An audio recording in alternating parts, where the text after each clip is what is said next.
Hello everyone, আসসালামু আলাইকুম। সবাই কেমন আছেন? আশা করছি অনেক অনেক ভালো আছেন। আমি জারিন সিলেট থেকে, জারিনস ব্লগ অ্যান্ড কুকিং চ্যানেল থেকে জানাচ্ছি অনেক অনেক স্বাগতম। সবাই কেমন আছেন? আশা করছি অনেক অনেক ভালো আছেন। আজকে আমি নতুন আরেকটি রেসিপি নিয়ে আসলাম, সবার পছন্দের এবং অনেক ইয়ম্মি এবং টেস্টি লটিয়া শুটকি ভুনা। তো আমি যেভাবে বাসায় আমার এটা নিজের হাতের রেসিপি, সবাই অবশ্যই দেখতে ভুল করবেন না। ভিডিওটা এই পর্যন্ত এসে যারা লাইক দিতে ভুলে গেছেন অবশ্যই লাইক দিয়ে দিবেন, আর অবশ্যই আমাকে সুন্দর সুন্দর কমেন্ট করবেন এবং সাবস্ক্রাইব তো অবশ্যই সাথে থাকছে। তো প্রথমে আমি শুটকিগুলো কেটে নিয়েছি। তো লটিয়া শুটকি আমি এভাবেই কাটি, একটু বড় বড় করে, যেহেতু ভাজার পরে কিন্তু একটু ভেঙে যেতে পারে।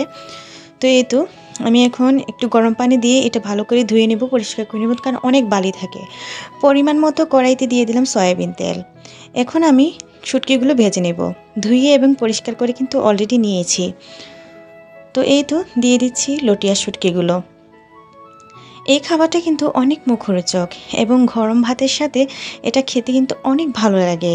এইভাবে বাসায় একবার ট্রাই করে দেখতে পারেন, আমি যেভাবে রান্না করেছি।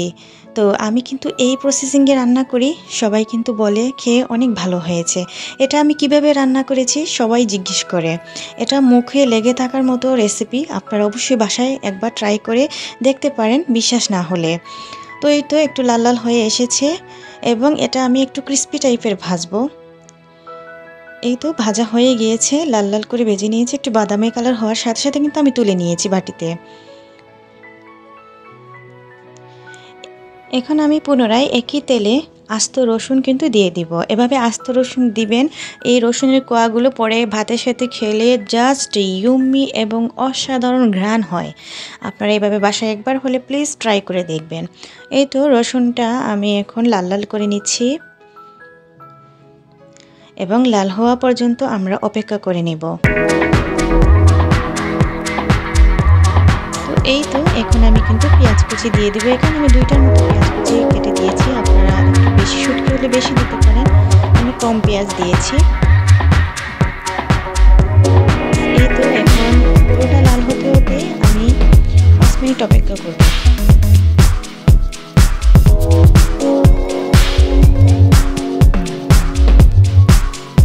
তো এই তো লাল হয়ে আসতেছে। আমি প্রথমে এখানে লবণ দিয়ে দিয়েছি 1 চামচের মতো। এখন দিয়ে দিয়েছি হলুদ গুঁড়ো 1 চা চামচ এবং মরিচ আমি একটু কম দিব, যেহেতু কাঁচামরিচ দিব সেহেতু কম দিয়েছি। এই তো ভালো করে লাল লাল করে দিয়েছি। এখন আমি রসুন বাটা কিন্তু দিইনি, আমি এখানে রসুন বাটা দিব না, কারণ যেহেতু আমি রসুন আস্ত দিয়েছি সেজন্য কিন্তু রসুন বাটাটা অ্যাড করব না। এই তো ভালো করে কিন্তু মশলার সাথে কষিয়ে নিচ্ছি রসুনটা।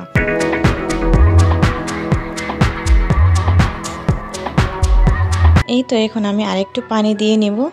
পানি দিয়ে ভালো করে কিন্তু কষিয়ে নিব। আমি অলরেডি পানি দিয়ে দিয়েছি এবং একটা টমেটো কুচি কেটে দিয়ে দিয়েছি। জাস্ট ওয়াও লুকিং এসেছে, দেখতেই পাচ্ছেন। এখন আমি ভেজে রাখা লটিয়া শুটকিগুলো দিয়ে দিব।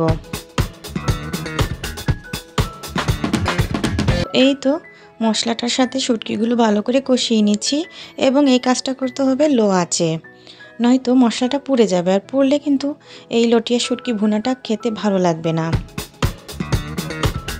আমি আজকে যেভাবে লটিয়া শুটকি ভুনা আপনাদের সাথে শেয়ার করেছি, রেস্টুরেন্টকেও কিন্তু হার মানাবে।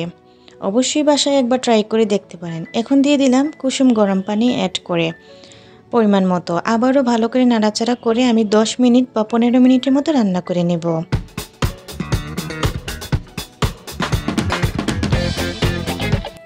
এই তো মশলাটার সাথে কিন্তু ভালোভাবে পারফেক্টভাবে কিন্তু সিদ্ধ হয়ে গেছে আজকের এই তরকারিটা। তো এখন আমি কাঁচামরিচ দিয়ে দিব। আমি একেবারে লাস্ট ফিনিশিংয়ে চলে আসছি। ধনেপাতা কুচি আপনার পরিমাণ মতো যদি আপনার পছন্দ হয় তাহলে দিতে পারেন। তো এই তো আমার রান্নাটা কমপ্লিট। ভিডিওটা যদি ভালো লেগে থাকে অবশ্যই লাইক, কমেন্ট, শেয়ার এবং সাবস্ক্রাইব করে আমার পাশে থেকে যেতে পারেন। নতুন নতুন রেসিপি পেতে তো অবশ্যই সাবস্ক্রাইব করবেন, আর অবশ্যই কিন্তু ভুল ত্রুটি হলে ক্ষমা দৃষ্টিতে দেখবেন। তো এই তো আমি কিন্তু বেশি পানি রাখবো না, এরকম মাখা মাখা টাইপেরই রাখবো। আর এটা গরম ভাতের সাথে খেয়ে দেখবেন অসাধারণ লেভেলের মজা লাগে। তো এই তো আমার রান্নাটা কমপ্লিট হয়ে গিয়েছে। আলহামদুলিল্লাহ, কালারটা অসাধারণ এসেছে। যে জিনিস দেখতে ভালো লাগে জিনিস কিন্তু খেতেও ভালো লাগে। এটা অসম্ভব লেভেলের মজা হয়েছিল। তো এই তো আমি ভাত দিয়ে পরিবেশন করে আপনাদের মাঝে শেয়ার করে দিলাম। অনেক টেস্টি কিন্তু হয়েছে আজকের লটিয়া শুটকি ভুনা। তো ভিডিওটা আজকের মতো এই পর্যন্তই। নতুন ভিডিও নিয়ে অবশ্যই হাজির হব। সে অবধি কিন্তু সবাই ভালো থাকবেন, সুস্থ থাকবেন। থ্যাংকস ফর ওয়াচিং এন্ড আসসালামু আলাইকুম।